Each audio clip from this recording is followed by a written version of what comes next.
Okay, we are live. Thank you very much, everyone who joined us today. I have Olena Chepil, real estate lawyer, with us, and she will be answering questions and sharing with us her experience, her recent cases, and what is happening on the market from the perspective of the lawyer.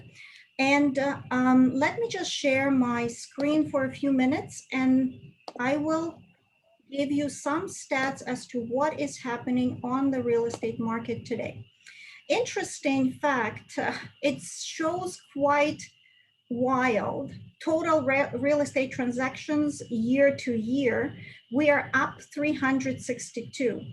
This is if you look just 1 year in perspective, from almost 3,000 to 13,000 transactions from April to April, but we have to remember that April was the first month of true lockdown. And if we look in the perspective on a different chart in the April months, we will see that it was higher than the year 2019, because these are 2018, 2019, then we have way less, smaller number of transactions in 2020, and then 2021 we're back, but we are less than March months. So March months we had a huge number of transactions happening.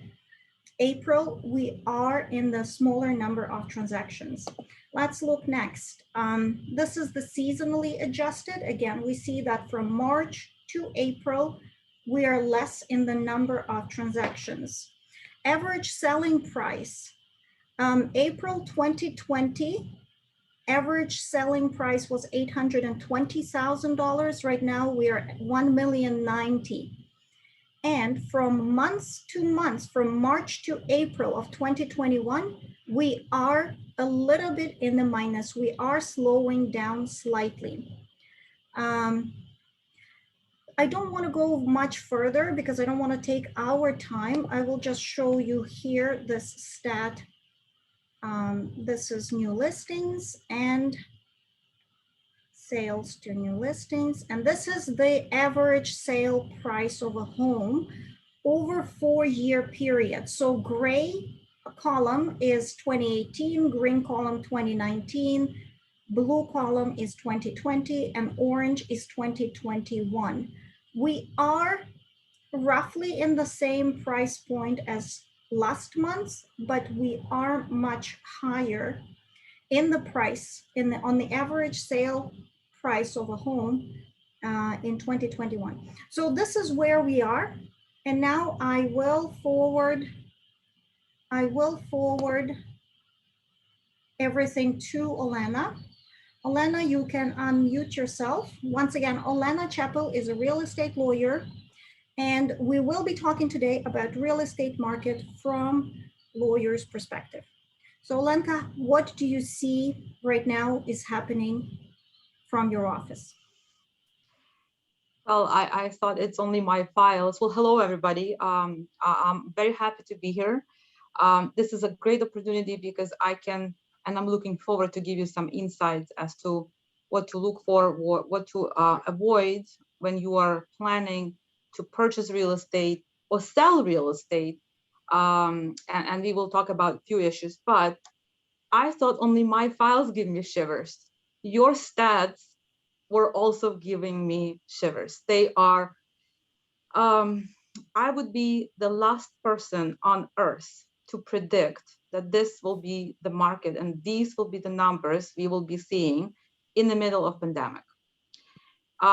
It all started, like you said, in April. I remember the day I came into the office and my phone. Go ahead. My phone was going red. We were flooded with phone calls. Olena, I want out of deal. We bought in February, we bought in January. Don't forget, there is this delay between closings. So you purchased, you've signed the agreement of purchase and sale, and then the closing usually happens between 30 to 60 days. So if you purchased in February and your closing was in April, people were panicking. People were calling us and everybody was saying, I want out. there we are, 1 year later, and this month is one of the busiest months for my firm. We never had that many files, urgent files. People are rushing to buy. We've got some new rules coming into the mortgage, and I'm sure Oksana can probably comment on that. So people are rushing to buy, and there is increased number of problems, and especially in this month of May. When I was talking to Alexandra about what to talk about, she did ask me to speak about my experience when clients are closing on the same day. It poses lots of problems. Problems are you need to sell, and you usually need funds to complete your purchase. And the problem with that, you need to be out of your property. You are literally homeless for a period of time before we can make you the owners of the new property, and you get your keys and you can start moving in. On Friday, so last Friday, we had a closing, young family, 2 small children, 4 years old and 1 year old, sold their property, and then we are trying to buy. On the day of closing, the lawyer for the seller. So you've got one party, you've got the seller and their lawyer. Then you have banks, because you are also getting a mortgage. So there are delays with banks. You need to clear files for funding. And when you get everything cleared, you think, I'm getting my funds are in the account, I'm ready to buy, I've sold the property. We sold at 4:30, and then we have 30 minutes to purchase. Okay. So there are a few dangers with this. If you sell at late hour in a day, and then the vendors, the seller's lawyer is not accepting or is leaving office at 5, this is what happened with us, and past 5, the seller's lawyer is not reachable. We could not reach the lawyer. We couldn't get the keys. We wired money. I know he's got the money, but we cannot get the keys to the property. So what do you have? Friday evening, you sold, you have 2 small children, and you are on the street. Long story short, I found where the lawyer lives. I phoned the agent and I said, look, we have no choice but to go to his house. And we did show up at his doorsteps, and he was shocked. He says, why are you here? Well, because you have a closing to close today, right? So that's your danger. Banks are experiencing very high volumes of mortgages because some people to purchase are also refinancing. So because banks are so backlogged right now, your funds may not arrive on time. So if you don't have money, let's say before 1 or 2 o'clock, it's making it really difficult to close your deal before 5 o'clock and to give you the keys. So these are the dangers with closing on a day off, both transactions, your sales and your purchases. I would like to ask you a few questions. So in the best case scenario, if people are selling their existing property and buying a new property, and if we have a choice to choose the date of closing for either of them, what would be the ideal situation? Not the last day of the month. I don't know, but there is this this sort of tradition. People, for whatever reason, pick the 15th, the first day of the month, or the last day of the month. So again, talking about that deal I had on Friday, the agent called me and she said, my lesson is never close on Friday. So that was her lesson, right? So she says, okay, fine. If you cannot get bridge loan, and I'm sure Oksana can talk about bridge, and she can explain what the bridge is. If you cannot get bridge, don't close on Friday, because it still leaves you 1 day and you're not going into the weekend being homeless, right? Another question that if you want to continue, I can wait. Go ahead. So the other question that I have, so Friday for sure, I try all my closings to fall onto Wednesday, Tuesday. So not Monday, Tuesday, Wednesday, or Thursday. This is I wonder why my Mondays are always free. Yeah, so okay, Monday, I'll be using Monday from now on. But what I also wanted to ask, if people, the seller has a potential to create a bridge loan and sell um, before, After they purchased, and then have the bridge. No, so sorry, you purchase before then the bridge happens. So you have to close on the purchase, and then you have the bridge, and then you have closing of your sale. This is a very, I think it's a great situation to be in if you have that backup, if you can do that. The risk is, and please tell me, how many files do not close? the sales. Either the sales or purchases, because Okay, so you're now talking about separate. Uh, I'm knocking on wood because I don't have many files that do not close. Now, with the recent changes and um, recent events that is going on, people are going in firm. They are going into firm means they are purchasing a property without any conditions. So usually they don't have a condition for financing. They don't have a condition for the inspection. So these are the two major conditions that in ideal market everybody should have, and especially inspection. And I'll talk about inspection. But um, files don't close. In in May, I had 3 files out of 67 that are not closing, and they are all purchasers. So my clients who purchased decided for whatever reasons, mostly financial. So they went in, and then there's problem with the mortgage. They cannot get financing. They don't have enough funds to get private mortgage, and Тебе they are таку basically помідору, що вони аж згинають. Olenka, I muted you by accident. here. I've undone it. Thank So you. then people could not get their finances, and I had a recent case. Um, a purchaser bought a house, $1 million purchase price. They entered into the agreement of purchase and sale, firm, no conditions, beginning of May 3rd, let's say. And the closing date was May 27th. 4 days after they signed the agreement of purchase and sale, they received a phone call from their mortgage specialist saying, you cannot close, you won't be able to get a mortgage from any institution because you are flagged. There are some suspicious activities happening on your report, and no bank will fund you. So they had to involve the police. They filed the report. They called me, and they had a sizable deposit. They had $45,000 in deposit sitting with the seller's brokerage. So they called me. They said, "Look, it's not our fault. We did have a pre-approval. We don't know what's going on. The police is involved. Do something. Get us deposits back." So what happens when you go into an agreement of purchase and sale firm?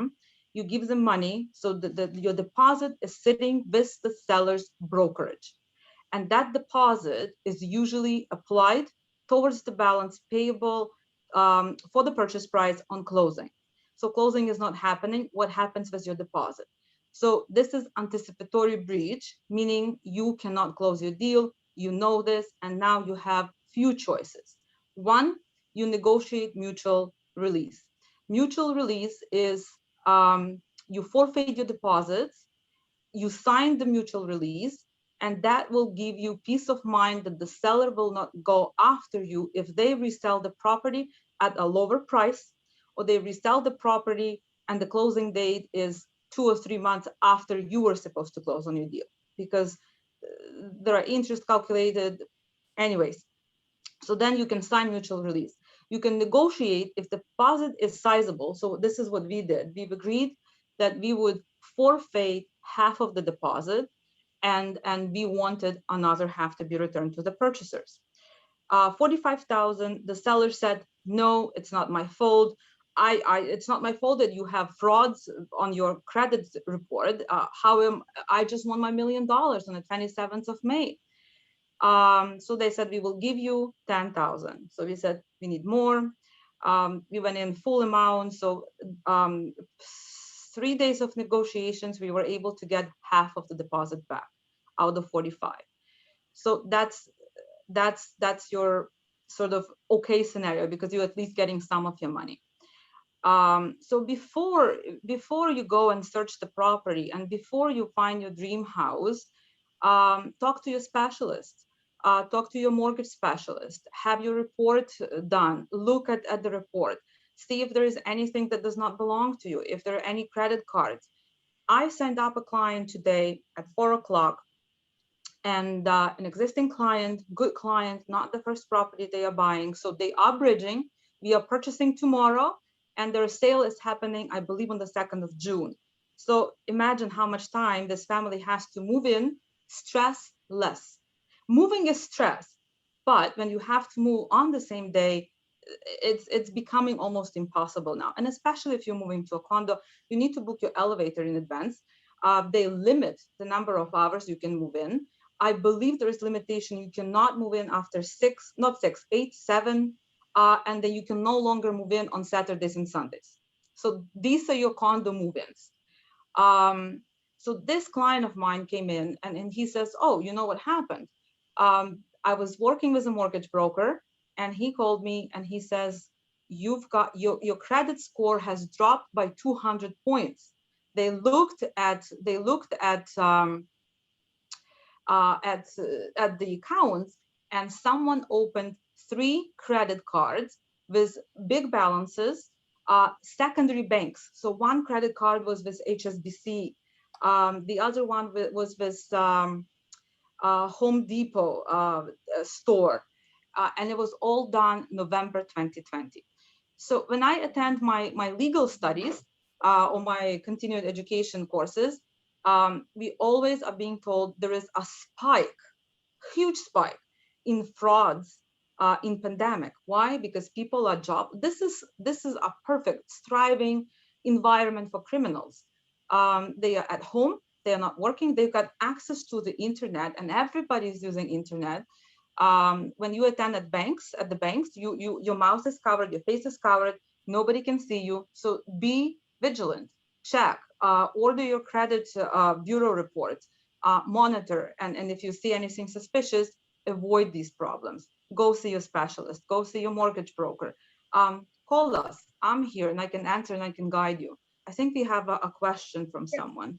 We do. Let me read it out. In your case of 50% negotiation, would the entire 50% go to the seller, or would both the brokerages take their commissions? Nothing wrong if they take, because they did work on the cases. Just curious what happens. Okay, so when the seller enters into the I guess an agreement with real estate brokerage, there is a paragraph, and I have lots of agreements, but I just don't have one in front of me. There is a paragraph that says you will be entitled to be paid a commission of, and whatever percentage parties agreed to, only in the successful transaction. So if the transaction does not close, there is no successful transaction, and real estate brokerages do not get paid. I have another. So I have another question as well, to the topic that we were talking about. I just want you to give sequence of events of what happens if we have simultaneous closing of the sale and the purchase same day, and all of a sudden the buyer of your property cannot close. So your sale is not happening. What is happening? Well, you know the answer. If your sale is not happening, you cannot purchase. And it can be endless, because if you are purchasing, somebody is selling to you. And if I know that my sale is not proceeding, I pick up the phone and I call the opposing lawyer on my purchase and I say, do you need money to buy? Because it's a chain reaction. So if we cannot purchase and the seller to us is purchasing, then there's going to be a chain.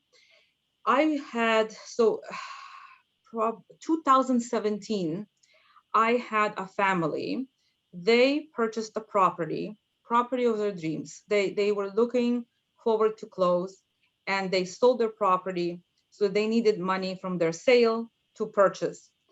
On a day of closing, at approximately 4:30 p.m., I received a phone call. Due to unforeseen circumstances, my clients cannot purchase your property. Well, 4:30, it's sort of foreseeable already on the day of closing. So it wasn't not foreseeable. I said, okay, send me an official letter notifying that you cannot close.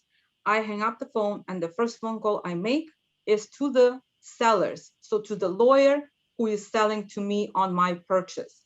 And I ask, do you need to buy? Yes, we do. So you see the chain. I cannot sell, therefore I cannot buy. If I cannot buy, the sellers cannot buy theirs. And so the third sort of chain, people were selling and they were buying out of province and they were moving to Nova Scotia. So then we have a lawyer involved who is not an Ontario lawyer, and we need to get in touch with that lawyer, and it's a chain. So usually everybody starts screaming at each other and they say, well, your client is liable for all the damages, losses, we will hold you liable for all the expenses, and it's great, and they can hold each other liable whenever they want. But the problem is this: you need to make a deal with multiple parties, and the breaching party is usually responsible for all the costs. But you need to wait for the lawyer from Nova Scotia to tell you if they will be agreeable to extend closing. And then you are waiting for the lawyer on your purchase to tell you if they are agreeable and what would be the cost. So then you add your own cost, well, your cost of your client, because your client has to reinstate the insurance. This is the most difficult one, and people forget to do it because everybody is stressing about not closing the deal and forget to reinstate insurance. That's number one. You always have to have insurance on the property. That's why, as a side note, I recommend to my clients on a sale, do not cancel your insurance. If you do, cancel it effective the day after closing. So at least you have that gap, okay? And then you've got another party in the middle. So you've got four that you are talking. And then imagine if that one first breaching party cannot close because they simply don't get mortgage. So it's not a question of extending. What if they just cannot close, period? So what happened in our case, we were able, so they said it's the mortgage problem. We said we need more money as deposit. So usually when somebody is asking for an extension, they will ask for improvement of deposit. Okay, so if your deposit is 50,000 and your purchase price is $1 million, I can guarantee you that you will get a phone call saying we need another 50,000 at a minimum, which is not refundable. So that's it. And don't forget, your initial deposit is sitting with the brokerage. So when we deal with extensions, we actually throw in, and to get your deposit back from the brokerage, you need to go to court regardless, unless there is mutual release. So when you are dealing with the extension request, we say additional deposit of X amount of dollars. And we also say you will sign irrevocable direction that both deposits, the initial deposit and the second deposit, will be released to the seller if you fail to close on extended date, period. So that will eliminate a step of going to court. So these are your extensions. It can get very messy, and especially when you are dealing with a chain reaction and failed closings.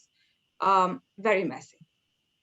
Thank you, Olena. And usually, if something like this happens, who is dealing in this situation? Who is the person that is trying to connect everything and settle everything?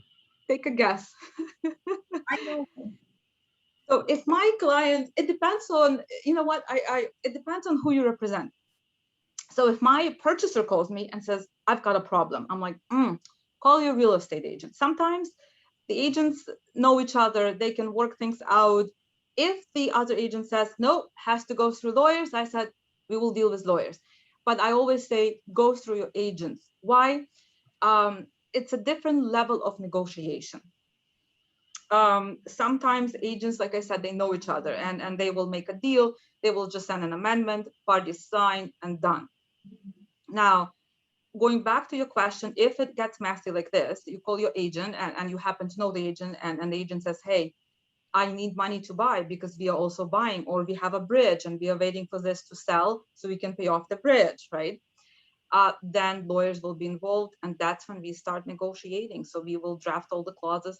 My extension letters can sometimes be as long as 3 pages, just extension letters. All the clauses, time is of the essence. So if you agree to extend, then you have to close on extended day. What happens if you don't?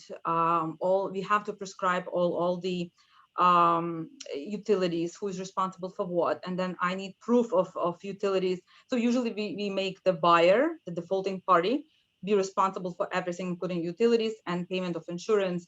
And now there is this increasing trend. So people say, how much compensation can I get if the deal doesn't close? So if I'm acting for the seller, there is this increasing trend. You ask from 8 to 12% interest on the balance payable on closing. I'll give you an example. So you sold your property for $1 million, and your closing is set for June 1st. So you expect your $1 million to land in your account on June 1st. Your lawyer calls and says, I got a phone call from the buying lawyer, they cannot close. And all clients will rely on lawyers' advice. They will say, what would you recommend? So there is this increasing trend that we will charge somewhere between 8 to 12% interest on the balance outstanding.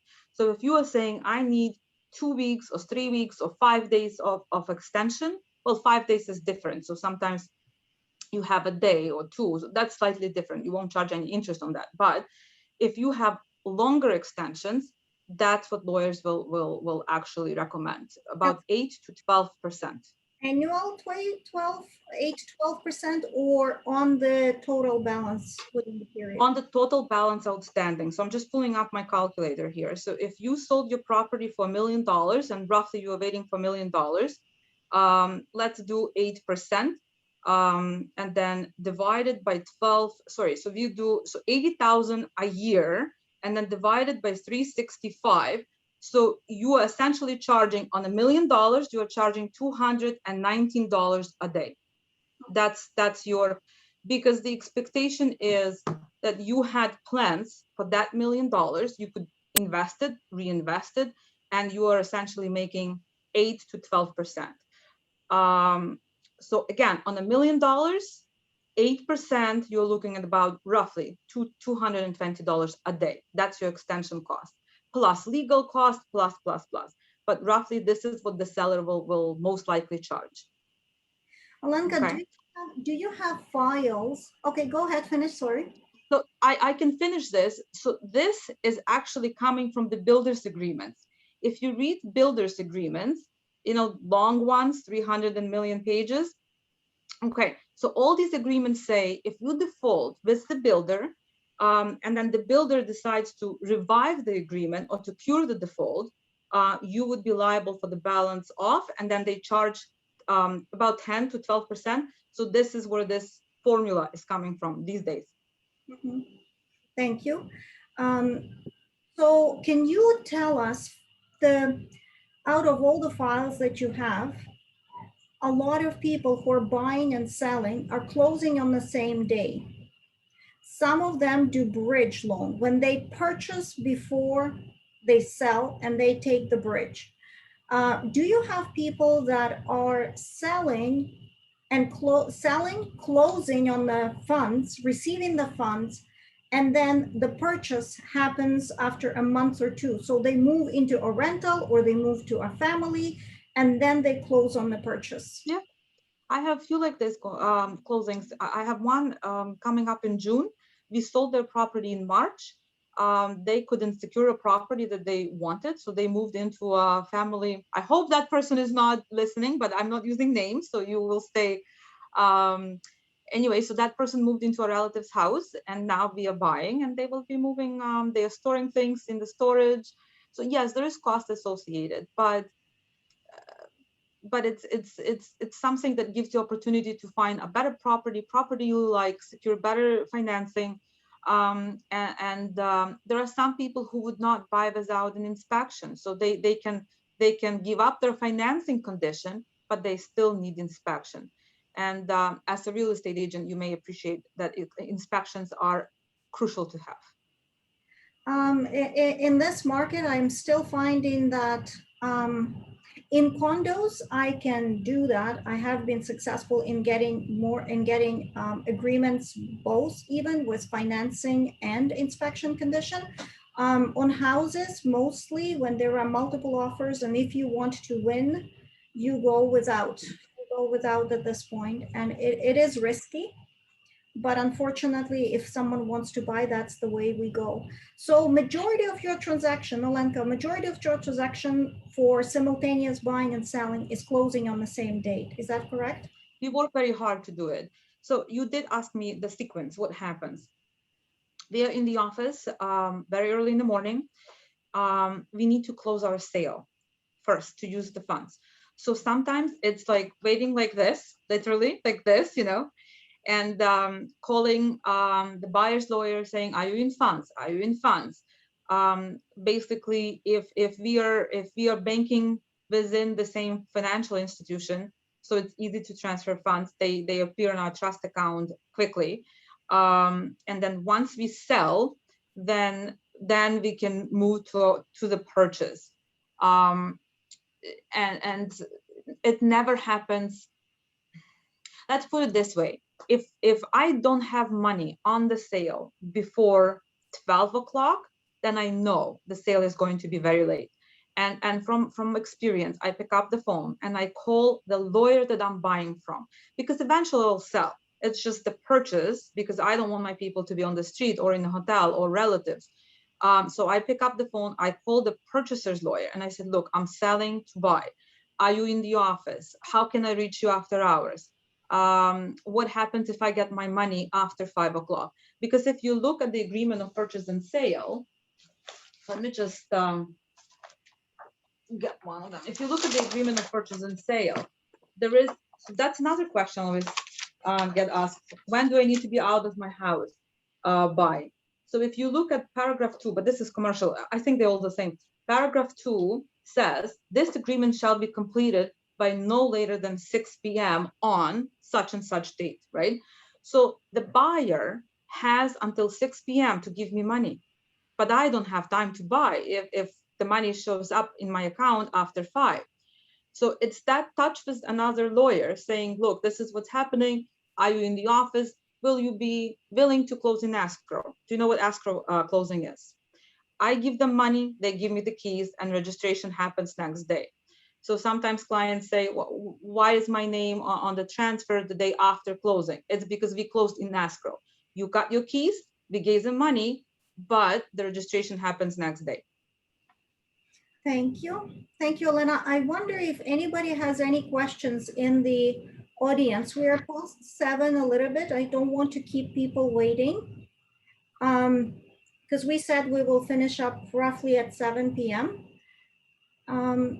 I'm happy to answer any questions. I want you, all the guests here, to have access to this legal perspective. Do not be afraid to pick up the phone and ask the question. I might not always answer right away, and especially with the volume happening right now and the problems here and there, and the simultaneous closings on the same day. But I will always get back to you either by phone or email. Thank you so much. If anyone would like to reach out to Olena, I will send this recording to everybody, and I will also provide all the contacts. If we can just touch a few minutes with Oksana. Oksana, can you give us your perspective on mortgages for a few minutes? Yes, thank you. Do you hear me? Yes. Because I'm from my phone. So first of all, whoever is listening, please do hire experienced real estate agent, experienced lawyer. You cannot imagine how difficult it is to communicate with your team when people are either new to business, or don't have certain experience in complicated cases, they are still good. But in today's market, you need a really, really solid team working for you. This is number one. Second, banks are overwhelmed. What Olena said about the volume of deals coming to the lawyer office, banks they never saw anything like that. The deals are like a snowball coming, and some of them sent email to everybody saying, if you're closing in 30 days, please don't even apply. We will not be able to look at your deal. Forget about funding. Some banks, we were waiting. I don't want to name anybody. I work with 18. I don't want to name anybody, but some, with few particular, we waited for 6 weeks to get back to the client. So you can imagine, if you close within that time, you're not closing. The tip for that, what to do. I'm not telling you to scare you, but maybe it's good to scare you that you take everything seriously. You know you're going shopping. You know you're buying your property. Please do talk to your mortgage agent. Prepare all documents possible. Whatever you will be asked for, send it. Make a correct copies. Make sure your broker saw everything. What will be used for the mortgage. The good point was, Olena said, whatever seller might ask for another increased down payment, and you will be eager and happy to have it, and you will give them that down payment. Guess what? Bank may look at that completely different. They might not accept that additional money for your down payment. And then you have another problem. So if money are not coming, nobody is closing. Nobody is closing on time. So please, please be serious, be responsible, talk to your broker, mortgage broker, prepare all the documents, know where you're standing. You don't want us to waste time, and you don't want to surprise yourself with unpleasant things that might be out there. But everybody is overwhelmed. Everybody. Nobody can explain what is going on. It's a side effect of COVID. I don't know. The volume of deals are unbelievably high, unbelievably high. We're working hard, everybody. Just please do your part, get ready, and just trust.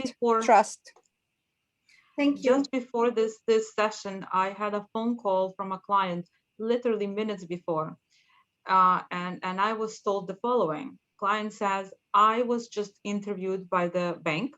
So the bank conducted, I never get these phone calls from clients, but this one is a repetitive client. And he says, I was on the phone with them for 45 minutes. I don't know if this is standard or not, but I said, I'm sorry, I have to call you back. I have seminar coming up, so I'll have to call him back and ask what was going on. But he said, interview with the bank for 45 minutes. Yes, it's happening more and more. Bank is very due diligent. They will check your Facebook. They will check your year when like a business will register their whatever information online. So bank will check when it was registered. Does it fit the story? They might call your accountant to double check if he's registered in Canada. Check his address if the address is existing in Canada. Bank works really hard to make sure that they're giving that money to the person who is telling the truth and who will be able to pay it back. They're checking everything, and they have all rights. They're giving you $1 million for almost free, 2%. It's free money. So, they do their part. They're good at that. We have to do ours. That's all. Don't be afraid of that. Do your part. And that's all. Thank you. 2016, this will be a fun story to take home. 2016, in June, I had a closing. Clients purchased a property brand new from the builder, over $3 million, foreign buyers. All the letters of employment were submitted in Mandarin, and the underwriter happened to be Mandarin speaking person. So he could read and write and speak and convey. They knew that they would not fund this mortgage. It was a TD mortgage. And on the day of closing, I received a phone call saying, this mortgage will not be funded because the letters of employment did not correspond with reality. And that was it. And that was it from the builder, over $3 million. I will leave it up to your imagination to understand what happened after and the mess we were involved. June 2016. Thank you so much once again. Thank you so much, Olena. Thank you so much, Oksana, for your input for this webinar. Thank you everybody who was here.